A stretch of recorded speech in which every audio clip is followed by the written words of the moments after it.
Welcome to Scene Change, a podcast by the National Federation of the Blind Performing Arts Division. All about equality, opportunity, accessibility, and the arts. Here, you'll learn adaptive techniques from performers in the know. We are changing what it means to be blind, one stage at a time. Thank you for joining us today. Hello, everybody, and welcome to Scene Change. I'm your host, Lizzy Muhammad Park, and today's episode just may be our most dynamic one yet. We've got Reggie Herbert here. He's a blind/low vision actor, teacher, director, sound designer, and he runs his own nonprofit, not to mention his work that he does in music. He's joining us all the way from Montana, and he's performed in film, on stage, you name it. He can do a wide variety of accents. Listen, this guy, when it comes to performing, he can do a little bit of everything. So, welcome to the show, Reggie. Hi, thanks for having me. Hopefully I can live up to the very generous intro you gave me. Oh, please, you can do it. And feel free to break into accents whenever the mood strikes you. Wow, it's just been very interesting getting to know a bit more about your story. You have RP. You are very, as I mentioned, involved in the arts. Usually I would ask people to give some of their background, but I'm doing a little bit of that for you only because I have so many questions to delve into. The first one being, when did you first become interested in the arts? And how did your vision impact your decision to pursue theater? Well, to me, it kind of feels like, when did I first become a human? Um, I feel like the arts are important for everyone. And I know that some people prefer to be more passive consumers of art, but I think even people who don't think of themselves as into art or, music or performance art or, anything that they might consume do benefit from it and do enjoy it in their daily life. When I was younger, music was really all consuming. I found it to be one of the most moving ways to engage with the world and myself. And, later that became to engage with others. And I don't know that my eyesight ever really came into my consideration for what it was that I was choosing to do. Because I think if it did, I might have been discouraged initially. But I think that simply as it is a characteristic and a part of me, it's something that I now take into consideration as part of any project, just like I would take any other characteristic of mine into consideration when working on something new. So, Yeah. Wow. So it sounds like because eye condition was never considered, there was never like a chance for someone to almost like take your dream away and your goal away to pursue the arts. Is that right? well, I'm not 100% certain about that. So, um, I guess I will preface that I don't know that pursuing performance or music or theater or acting Mhm. or directing or teaching has ever really been something that I would necessarily qualify as a dream of mine. I don't know that I've ever had an aspiration to be important or famous or seek some sort of success necessarily. I feel like it's just one of those things that I think folks might be familiar with the sentiment that we're artists because we can't possibly be anything else. And so, I feel like the majority of the stuff that I've done in these areas is just because I love to do it and I can't not do it. And so, Mhm. um, uh, that being said, there certainly have been many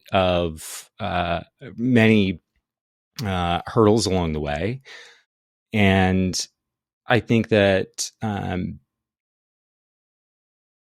they coincided with both my vision loss and as well as my blindness journey, coming to terms with and understanding and myself as a blind person. Because when I was first getting involved in the music scene and like the, punk and underground, music scene from where I grew up in South Central Montana, Mhm. I I had been legally blind from the time I was 13 or 14, but I didn't really, that wasn't really taken into consideration at any point. My grandmother was completely blind from it, but before I was born. I have an older brother with RP as well as a younger sister.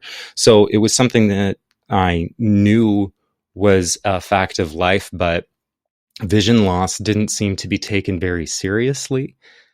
In my family, there wasn't much discussion of it. Right. And then I didn't live at home as a teenager, so continued discussions or support there wasn't really something that was happening. And so, as teenagers tend to be, uh, I wasn't really thinking ahead towards the future or looking towards the future or thinking about a life with blindness, because a lot of us when we're younger don't really think about what life is going to be like when we're 30. A Right. lot of folks, especially in that sort of with young punk rockers, think that they're not going to make it to 30 as it is. Hmm. And so that was really never a consideration. So, I certainly had a lot of issues trying to go to and play gigs, in the dark and what have you.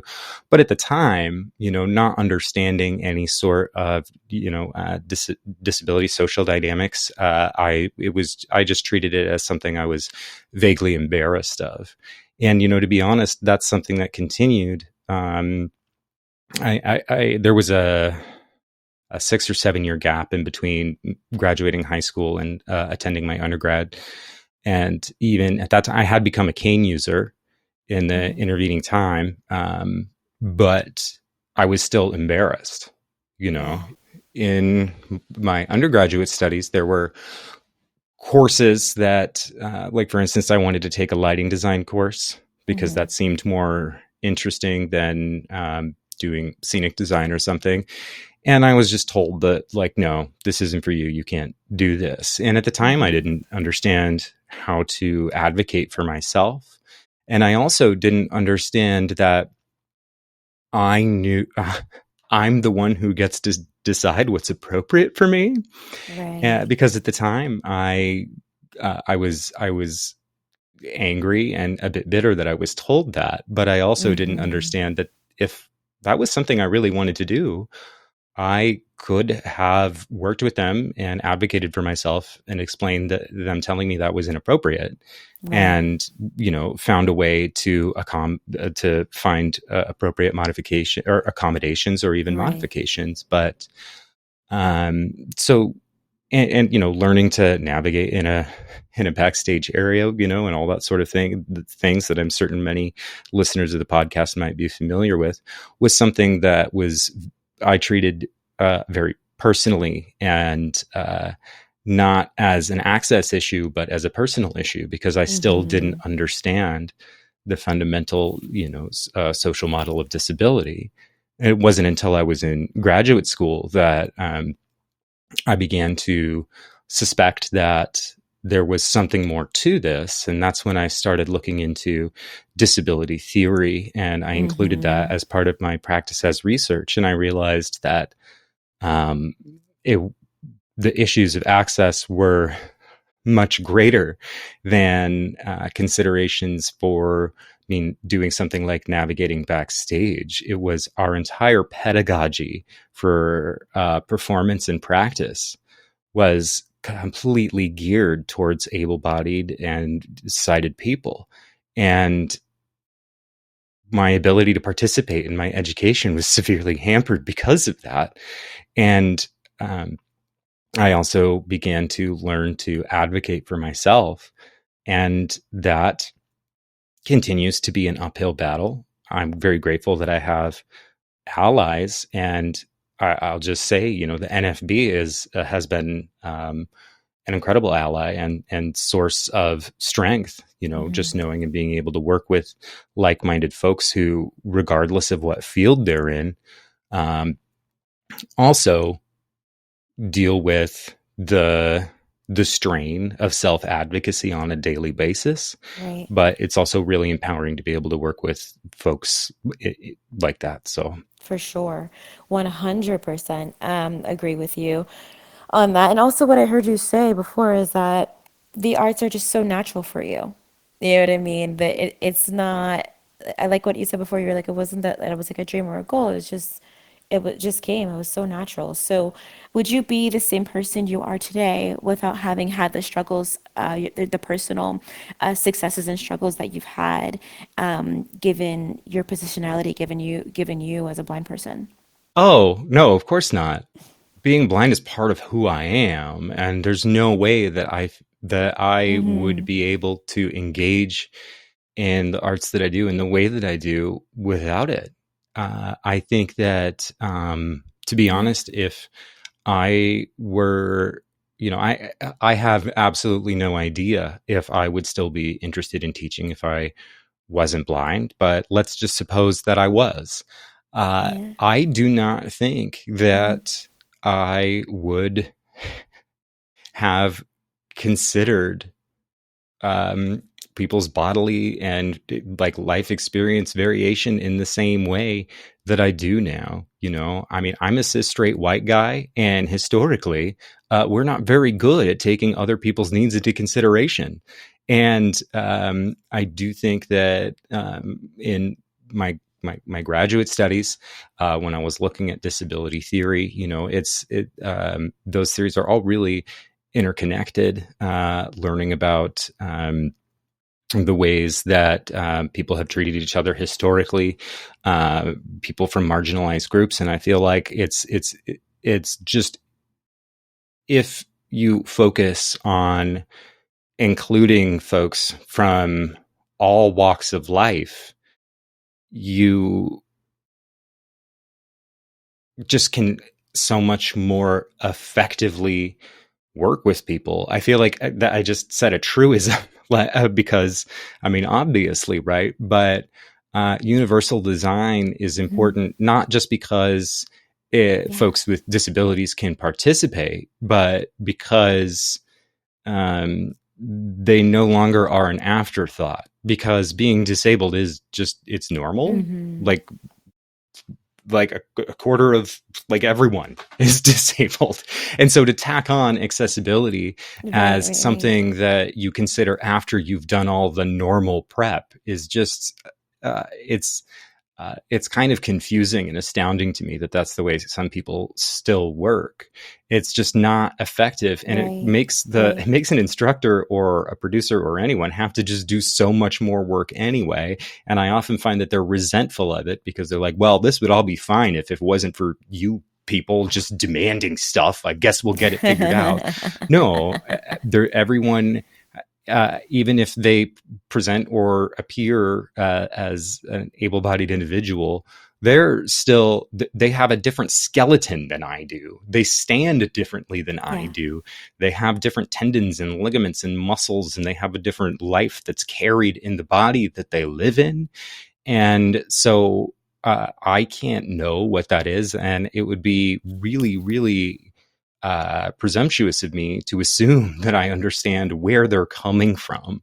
And so, in order to ensure that everyone feels safe and empowered, we have to Mm, take that into consideration from the get go, because someone who feels safe and empowered is going to be a really, really strong performer.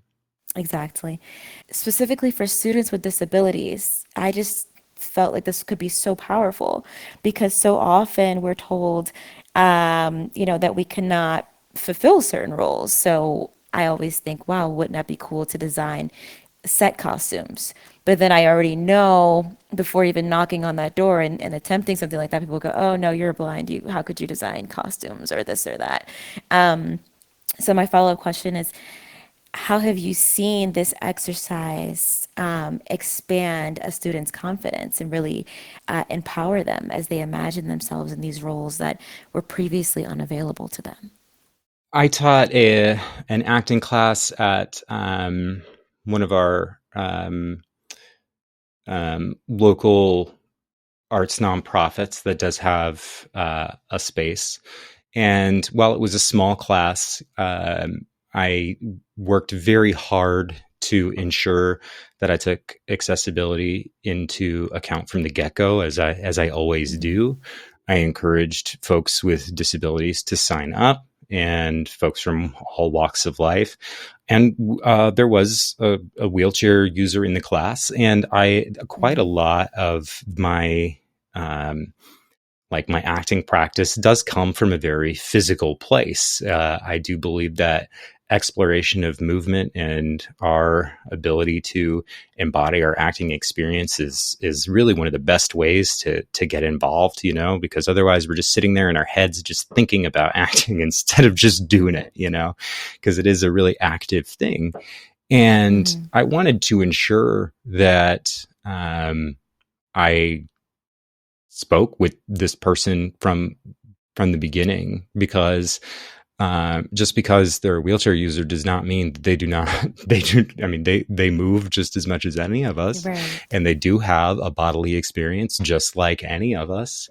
And just because they might engage in that in a way that is slightly different than I do doesn't mean that the that I think that the tool is somehow less valuable. That being said, I do understand from my own personal experience that an instructor guiding an activity using language that implies an ability that might be different or might be one that I might not necessarily have always took me out of it. And it always just bothered me because it always felt like, Mm, well, this one isn't really for you, but go ahead and just make it work and that'll be fine. And I mm, just, even though I knew that this student was on board and trusted me, I just couldn't I couldn't abide the possibility that that would be how they were going to end up feeling, even if they knew I had the best of intentions. And so, you know, we had some private conversations, and I I don't really share this story very often just because it feels a little like self-aggrandizing, but it was really meaningful to me that the student did say that it was one of the best uh, experiences like that they had had, yeah. because they were able to fully participate, even though their participation, like, physically might have come across to others as different than some of us who were moving around the space in a different way. It I don't think that it detracted from anything, and even just Mm, having the conversation so that I can ensure that we're on the same page is really, it's just for educators that are listening, please just, you know, take note that just before you engage in an activity that you might have concerns about or you suspect someone might, just ask the person. Just don't assume mm-hmm. anything. Just ask how they'd like for it to go, and you'll be able to work together towards a really, really good outcome. So I don't know, I was really pleased with that. And that's what we're all about on this show because it's everything that you've been saying throughout this interview. Too often we've been left out of the conversation of just the thought even before the conversation of how to be included in these spaces, and we're working toward changing that. So hearing about these success stories, this is exactly what needs to be thrown out there so that people can know that it has been done and it's able to be replicated in the future. So thank you for sharing that story. Yeah. How did you originally, in the beginning, how did you get involved with advocacy for performers with disabilities, for people who are interested or unsure of how to proceed, much like you were in that class that you mentioned where you thought, or you didn't know at the time, like, what are my options? For people who are just starting out, what was your journey like? Where'd you start? Learning how to advocate for myself, I Mm-hmm. think, might have been the very first step. And I feel like that's something that I'm still navigating. Mm-hmm. Um, and not because I lack experience in doing it. I think any of us who have been in this Right. space for a while Right. have been doing it for a long time. Sometimes we're great at it, and sometimes we're really bad at it because we are humans and it is very personal and it can become very emotionally taxing. And so when you are working in a space and folks know that you can articulate your own needs or you seem to have your act together, Right. people will just ask you to do it for other people. Like you just, Mm. it's, it's not something that I sought out. Mm-hmm. It's just a need that was so readily apparent Mm-hmm. that I just couldn't ignore it in good faith Mm-hmm. because I try not to be a callous, self-centered person. So I think that we benefit from working with people that aren't like ourselves. Everyone's journey in learning to advocate for themselves looks different. Mm-hmm. And some of those advocacy skills are easier or more difficult for different kinds of people. The public is more receptive and less receptive to certain kinds of Right. advocacy or accommodations than others. And yeah, I feel like I ran out of steam. I hope I answered your question. I don't feel like I answered it No, very well. no, no, you did, you did. And honestly, just from the very beginning, I think that you started off just with the right attitude, and that sounds about right. That when you are doing something well for yourself, people will kind of ask you to do things for others as well.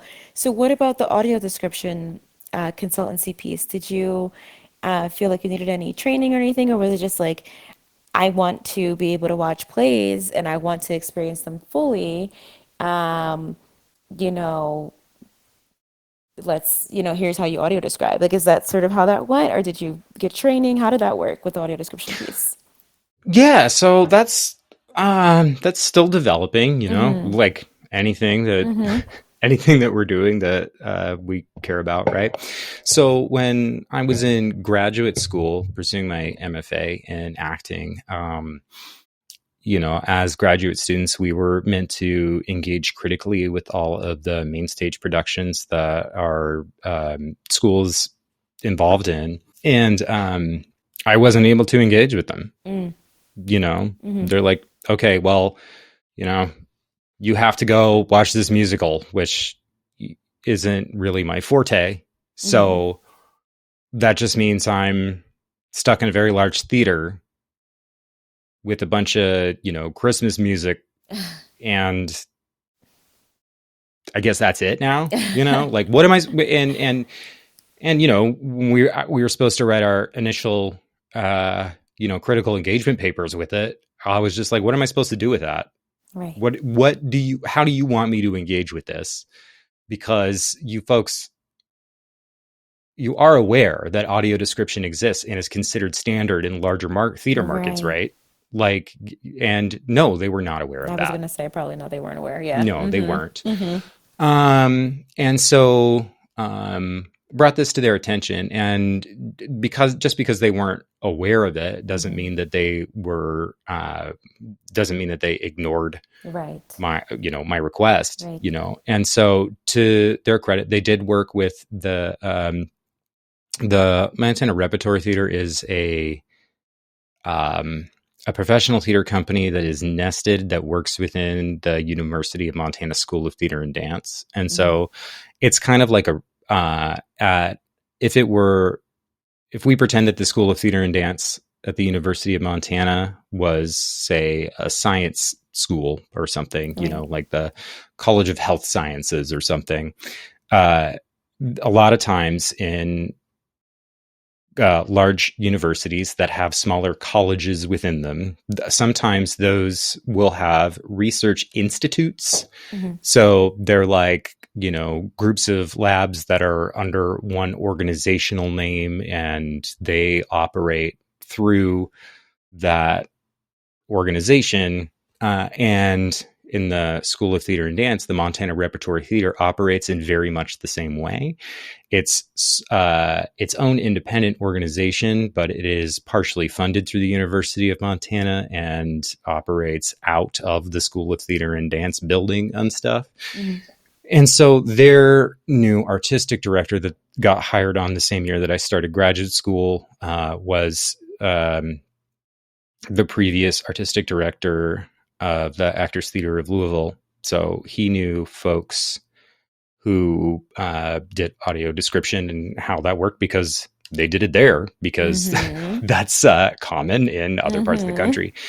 Yeah. And so they were able to get some training for some folks on campus to be able to engage with it. And so when they did their first test run of it at one of the Montana Repertory Theater shows, but not one of the main stage productions shows, I went to be able to provide critical feedback. And it's good that I did. And I was very grateful that it was included. But the audio description that was provided was, it was that person's first attempt. And Mm. so I was unable to gain very much meaningful information about the Right. visual elements on stage at all. Right. And so luckily, this person providing the audio description, who participated in that training, was actually the lead American Sign Language interpreter for the university as well.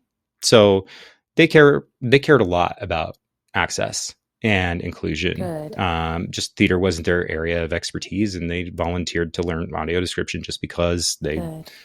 felt like it was a good thing to do. And also because of that, they didn't have a lot of ego invested in it either. Like, Hmm. well, mine is just the best. Right. So Right. since I was already working with the office, which at the time was called Disability Services for Students, they have since rebranded to the Office of Disability Equity, which I do love.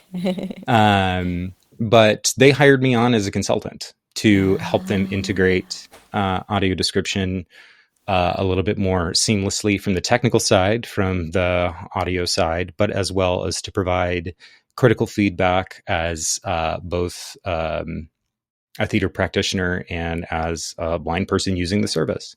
So I got better at understanding how to provide feedback for what visual elements need to be described, what best language to use for doing that, how Hmm. best to use economy of language to provide that Hmm. information without interfering with the production Right. and that sort of thing. And I did that for a couple of years, and then COVID happened. So, you know, But but wow, it seems like you kind of like taught yourself. I know you don't like to pat yourself on the back, but I can do it for you.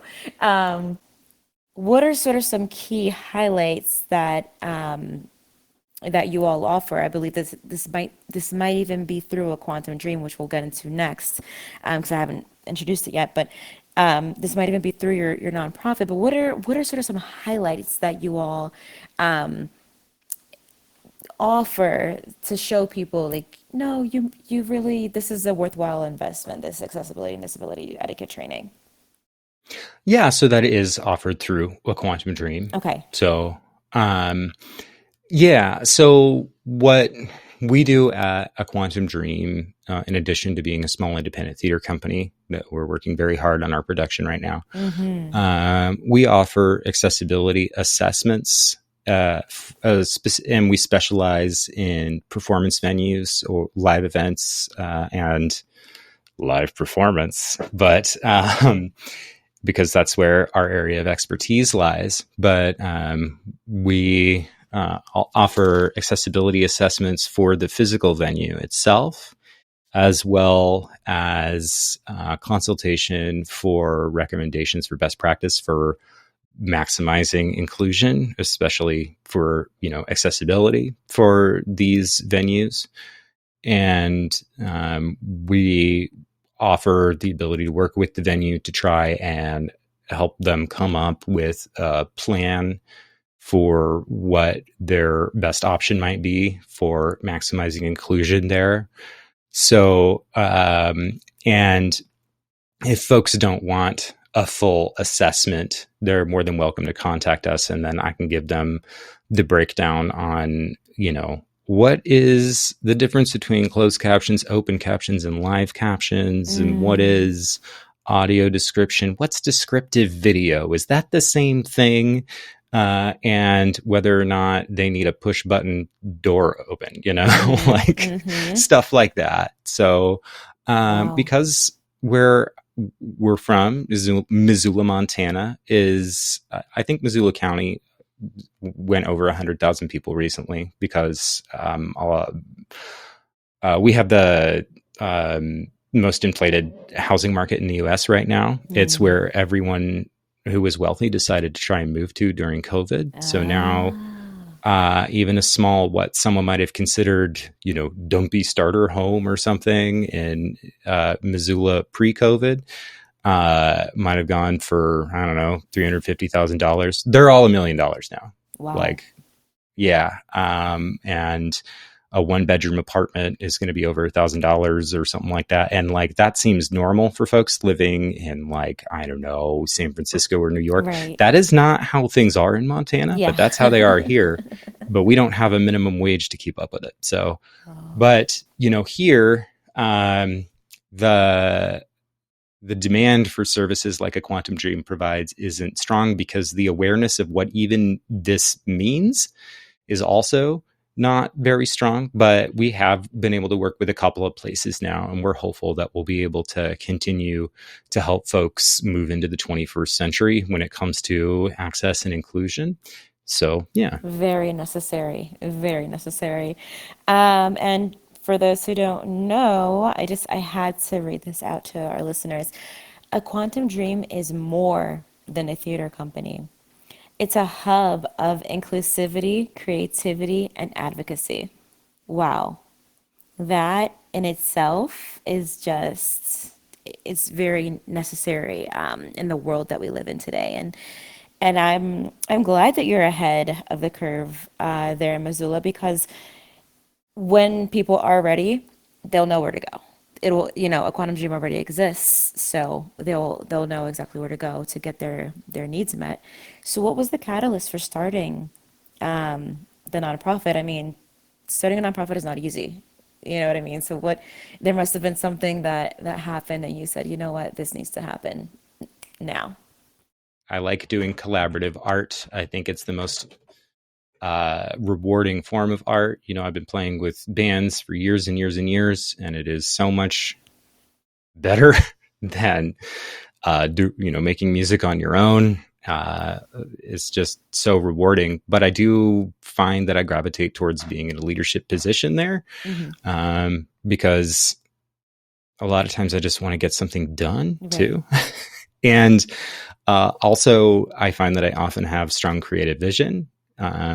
And while I want to have other folks along to collaborate with, because I have kind of a unifying vision doesn't mean that I am the best at things. And I respect and am grateful that I get to work with folks who are better at different aspects of any sort of art than I am.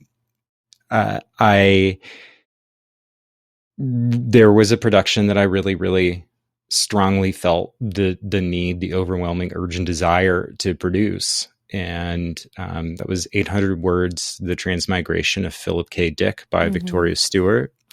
It was a semi-autobiographical, darkly comedic, very surreal, bordering on psychedelic retelling of the last days of the famed science fiction author Philip K. Dick, He's the person who's famous for writing books like Do Androids Dream of Electric Sheep, which was adapted into the film Blade Runner. Mm-hmm. He wrote the short story The Minority Report, which was adapted into Minority Report. The short story We Can Remember It For You Wholesale, which was adapted, very loosely adapted, into the film's Total Recall. Things Mm-hmm. like that. Mm-hmm. So he writes uh, very odd, surreal, bordering on psychedelic science fiction. And science fiction is really it just means so much to me. It's the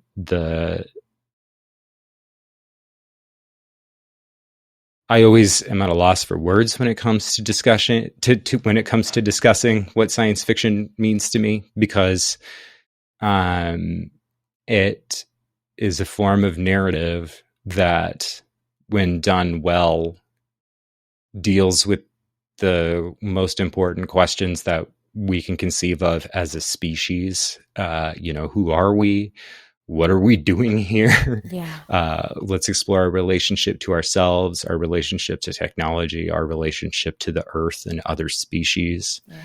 And and so, in all of my years of participating and in theater, I love participating in it.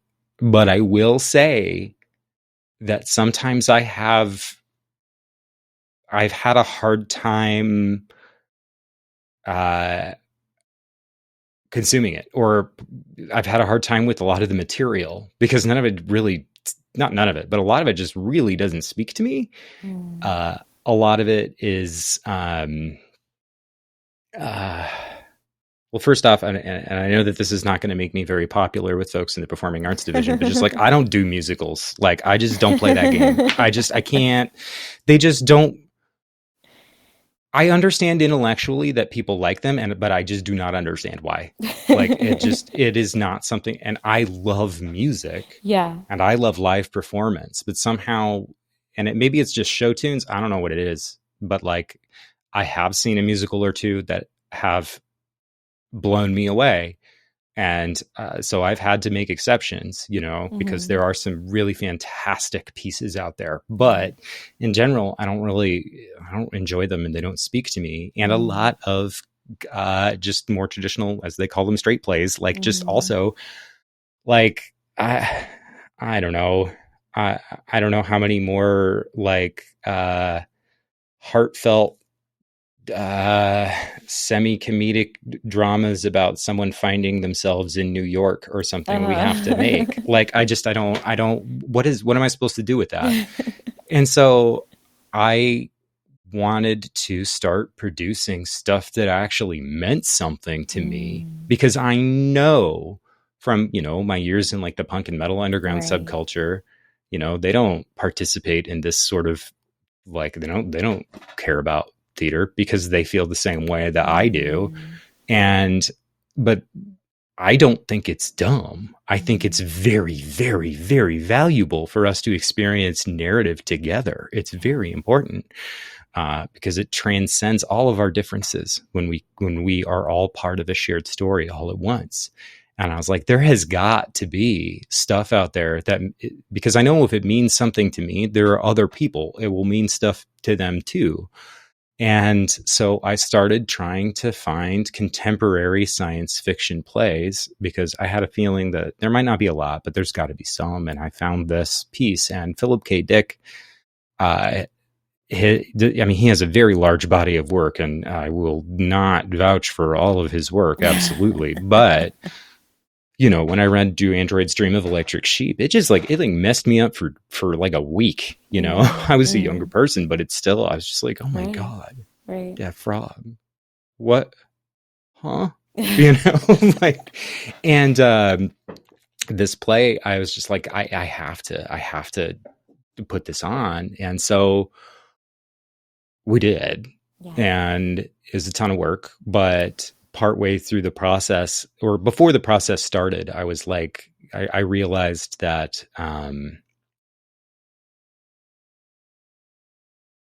half of what I was doing was I was including accessibility from the beginning. And Wow. that meant I had to ensure that we were that when we went out for performance, that we were going to be able to have audio description available at every performance, and that we were going to have open captions available at more than one performance, and that we would have a sensory friendly performance. And it was like, oh my god, this is, I mean, it's not like it's a ton more work than putting on the rest of the show, but I realized that this is really specific knowledge that should just be standard practice for venues, and it's just not. Mm, And so I was like, okay, well, that's something we can do. We can just like help venues figure out. And so, as part of putting on this show, I filed all of our 501c3 paperwork to start a theater company that also provides accessibility and advocacy support. And I would like to use it as a venue to continue teaching, but I do need the space to do it in. I need a place. We need a home, and that's not right. something that we necessarily have for holding classes or anything like that. But it is Hmm. part of our quantum dream, as it were. So, but we got the um, our 501c3 the week before the show opened, which was very good Wow. because otherwise it would have counted as personal income. And let me tell you, it is not personal income. Right, right, So right. yeah, so that's where that started, and I guess I just feel like it's worth saying that we all might be a quantum dream. We Hmm. have no idea. Wow. Wow. That's quite a thought. I mean, Yeah. that is quite a thought. So you mentioned your teaching and having a space to do it and things like that. But when you do teach your classes, is that through a quantum dream or is that through like is that just like a personal like So we haven't been side able to project? teach. I haven't been able to teach classes officially through a quantum dream at this time. It's Gotcha. something that I would like to do. Coming soon. So yeah, so I taught as a graduate teaching assistant at the university while I was in graduate school. Mm-hmm. They invited me back after I graduated to be an adjunct instructor for one semester, teaching voice and speech for actors Cool. too for the second years. So I was able to do that, and then I've taught acting as an independent instructor at several places around town, one of which was at the place that I mentioned before, the ZAC or Zootown Arts Community Center. Hmm. They're a fantastic arts nonprofit here in town, and that's where we do our shows with A Quantum Dream. I And, see. but they are, you know, because of what they do, they're generally at max capacity for using their showroom. And so they often don't have the time or space available for performance classes like that because we can't Mm-hmm. use a traditional classroom. Right. And so, and I've taught at the Adult Continuing Education Center here in town. I've taught acting classes, and I've also taught them at the place where A Quantum Dream holds. We hold our rehearsals for our shows. Mm-hmm. It's called Base Missoula. They're a sub program of our local independent living center, Mm-hmm. Summit Independent Living Center, and they're a really fantastic organization. That's where I've been able to participate with some other folks in our disabled community who, participate in like collaborative art. They make short films and they have improv and stuff like that. I haven't been able to participate in their programming as much as I would like in the last several months, mostly because of going to national convention Yeah. and then Yeah. working on chapter activities and Yeah. then working on a quantum dream stuff. But Yeah. they do great stuff. So And on top of all this, you're a musician, which we haven't even. We'll just barely touch this one, because I know you've got to go. We've got to go too. But you're in a metal band, is that right? Would you? It's not. Well, it's. I know it was alternative or like more underground, yeah, right? And yes, you're playing guitar. You're on vocals. There's like I don't even. There's like so much that you do within that realm as well, right? Like.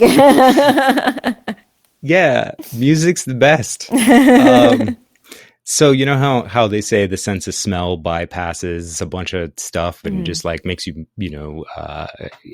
it bypasses your mental faculties and you're able to access memories more quickly, Yeah, stuff like that. yeah. I think that music is the same for our emotions. It Mm. just bypasses all the stuff and just goes straight to how you feel. And Mm. um and some people say music's a universal language, even though I know that depending on who you ask, they will actually say that's math. I don't know. That's neither here nor there. But I hope not. and then there are some people who say music is math, but I don't know. In its own way, Um, yeah. Music's way better yeah, than but I don't math, but play that okay. game. I wish I could. But yeah, so I don't know. Ever since I was a kid, when I was a teenager, punk rock was just like, hey, that Right, that's what you want to do for the rest of your life. Do right. that. And I mean, I did for a good long time, but I had a radio show at the college radio station for Mm. almost a decade here in town. And I'll tell you, trying to find 2 hours of original programming every week will really make you branch out in your musical styles very quickly. And everyone's like, oh, that sounds easy. No, no, it's not. This is before everyone had Spotify or YouTube Yeah, Music or whatever. yeah. Like, this is before that. And so, yeah, I found that I really like post metal. I like black metal. I like, generally if there's a hyphen word before the word metal, I probably like it. Um, so, um, yeah, I had a band that I had started not too long after I moved to Missoula from my hometown of Billings across the state. And it evolved with me in musical styles over the years. That band was called Shramana, and we put out like 4 records or something like that. Wow. And, evolved from like punk to kind of a grungy feel to kind of bordering on like doom and stoner metal to post metal. And then our last one was like a Blackened Crust album. So, Wow. and I'm sure that means a lot to everyone listening, right? But sorry, but yeah, I had to let some of that go around graduate school and COVID. Our guitarist Mm. moved, and then folks weren't able to get together during COVID time and graduate school, and so Yeah. I've been able to get that project recovered. But I'm hopeful to again. If there are any drummers who can do a blast beat for 10 minutes who live in my area out there, please get a hold of me.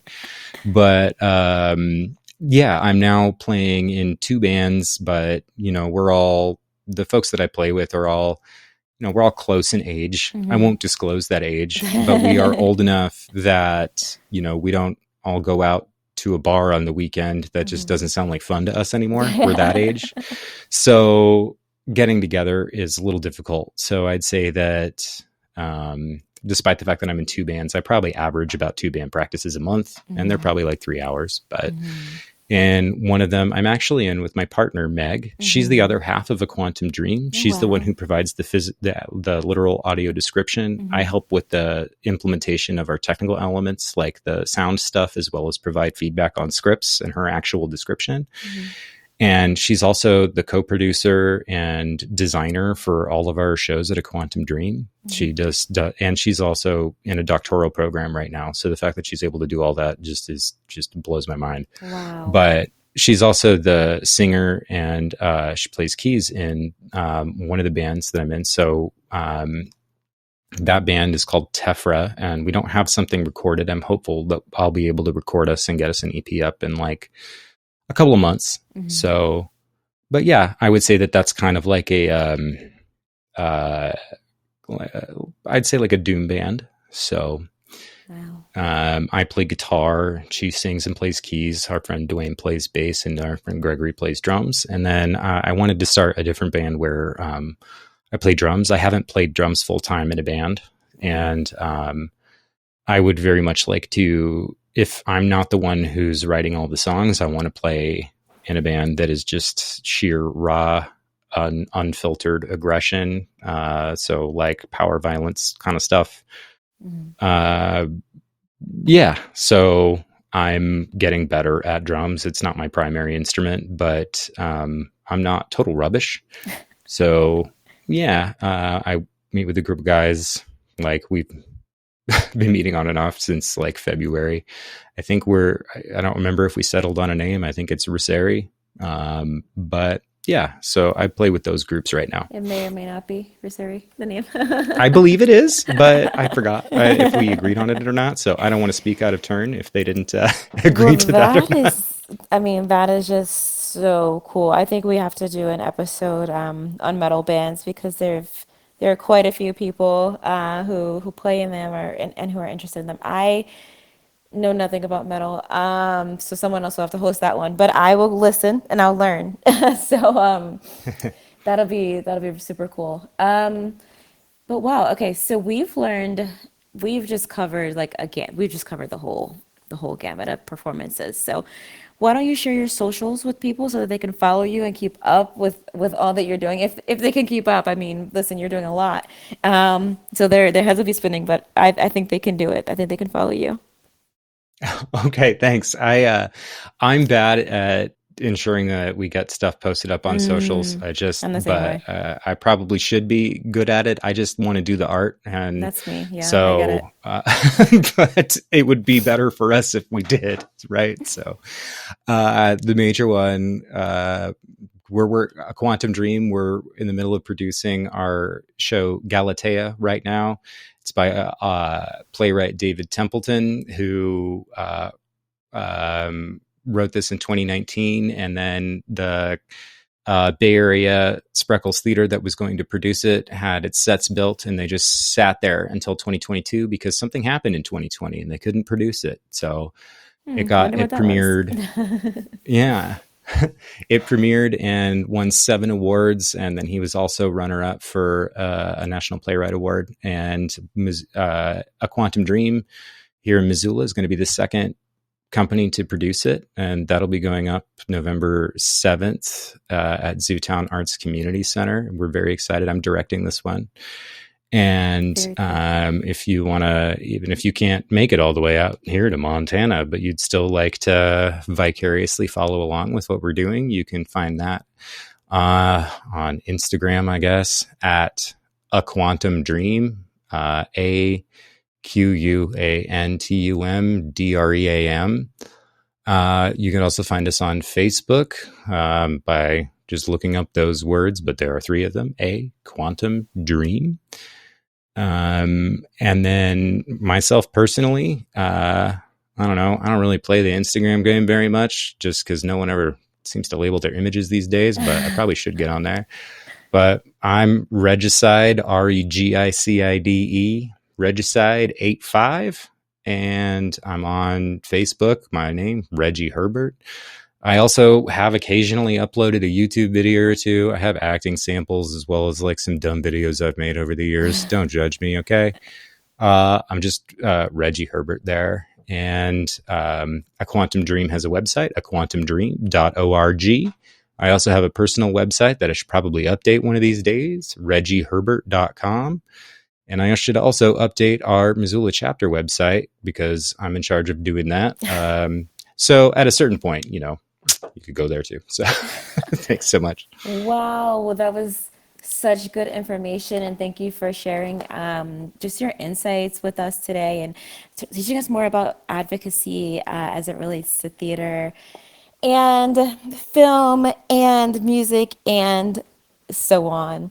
Thank you so much, Reggie. It was a great Thank you so episode. much for having me. It's been a great time. Anytime. You're welcome back anytime. And to our listeners, thank you for joining us today, for learning with us and engaging with us. Be sure to keep sending us your questions. Next month, we should be hearing about a music camp. So if you've ever wondered about songwriting, music playing, so on and so forth, at a fully accessible, in a fully accessible space, do send us your questions about that.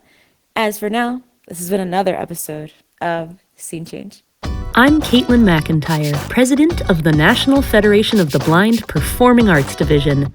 Thank you so much for listening to this episode of Scene Change. If you like what you heard, be sure to subscribe wherever you get your podcasts and visit our website at nfb-pad.org.